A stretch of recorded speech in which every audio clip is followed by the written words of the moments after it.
Now, given that you need to develop public support, if somebody out there plucks up his courage and comes to you to tell you what is troubling you, if you treat him and his complaint as insignificant, he will never come back to you again. You've lost him, and you've lost his friends. How can you build up public support if you behave like that? The second reason is experienced investigators tell me that quite often what they are being shown is just the little end of the ball of wool. And when your investigators tug on that little end, they end up with a big mess. The third reason, perhaps the most important,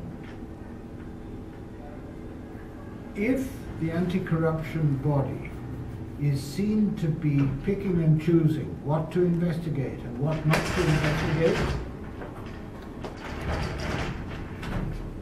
investigate, and what not to investigate, very quickly the public will come to believe, will be led to believe, that they are investigating for the wrong reasons, that they are picking and choosing for the wrong reasons, for political reasons, for corrupt reasons even.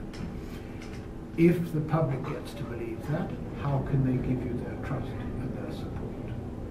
The fourth reason is perhaps a moral, ethical one, namely that it's not right that the anti-corruption body should be seen to have double standards. Some corruption matters, other corruption does not matter. And the final reason is that we know from experience that many small acts of corruption in a country are as harmful to the well-being of a country, as I mentioned earlier.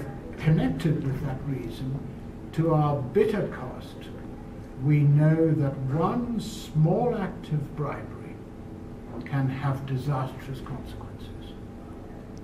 You only have to think of the fields of security or public health to realize the truth of that. Now, those are the 5 reasons why this investigating policy is so important. But you need to notice that I say we investigate what is brought to us. We don't go out and initiate investigations from our own resources. We are responsive to the community. We are responsive to what the community wants us to deal with. So we wait, and we don't have to wait long. There are plenty of complaints coming in. We wait for their complaint to come in, and that gives us the justification for launching an investigation. And I have 2 more questions. I mean, one of your greatest success story in Hong Kong that you try out very successfully was the setting up of citizen oversight committee.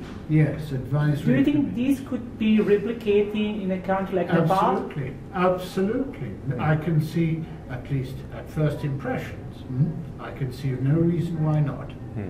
And these committees, in our experience, they've served us well. They are committees of citizens who do their contribution to, as good citizens, we ask of them about 2 hours every 4 or 6 weeks, something like that. It's not very long. If you're a concerned citizen and you want to see your country get on top of corruption, it's not very long. They give us this service voluntarily. And what they do is in each of the operational departments, the Public Education and Support Department, the Prevention Department, and the Investigation Department, they have a role to play. They work very closely with us. Let me give you the example of the Investigations Review Committee. The reality is that most investigation files that we start will not end up in court. They therefore have to be closed. How do we satisfy the citizen that the matter has been properly investigated and now it's proper to close it? Can't go any further. How do we do that? we have this committee. And this committee, whose work is highly confidential, because these files are confidential, they haven't gone to the public domain, we can't therefore lay them out in the public. This committee meets periodically, once a month, something like that, and they receive reports from the investigating officer saying, this is what I've carried out, can't go any further, recommend no further action. They look at his report, they question him, and they say, yes, okay, we agree, and we advise the Chief Commissioner that it would be proper to mark this file no further action, closed. All right? That's their main job. It's a very important job in developing the trust and confidence of the community, because the community says to itself, we know the people who are on this committee. They are respectable, sensible people. Their appointments have been gazetted. We know what their job is. If these people are satisfied that the anti-corruption body is doing a good job, then we can be satisfied. Do you see how it works? And we have had these committees in Hong Kong for almost 40 years now, and we know their value.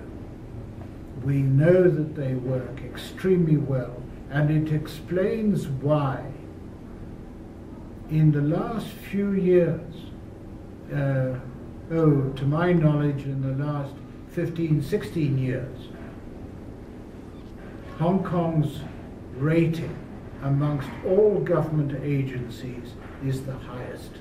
It's between 98 and 99% support from the community. Yeah, last question. What can Nepal learn from a country like Nigeria? I know you've been working directly with President Obasanjo, the man who brought the country back to democracy, and thanks God Nepal has no oil. But despite the issue of corruption being a very high agenda, also with the current President Jonathan, I mean, what's wrong there? I mean, what can we learn from their failures? Well, there are quite a number of lessons. It's some years now since I've worked briefly in Nigeria. It was at the time of President Obasanjo. There have been a number of mistakes made, which is why they have not made much progress on this front. But I don't want to start analyzing or describing what those mistakes might be, because, as I say, I haven't worked there now for about 14, 15 years. And I would need to go there and look at the situation again very carefully and think about it. So I don't want to volunteer a diagnosis when I'm not in a position to do that. Thank you so much.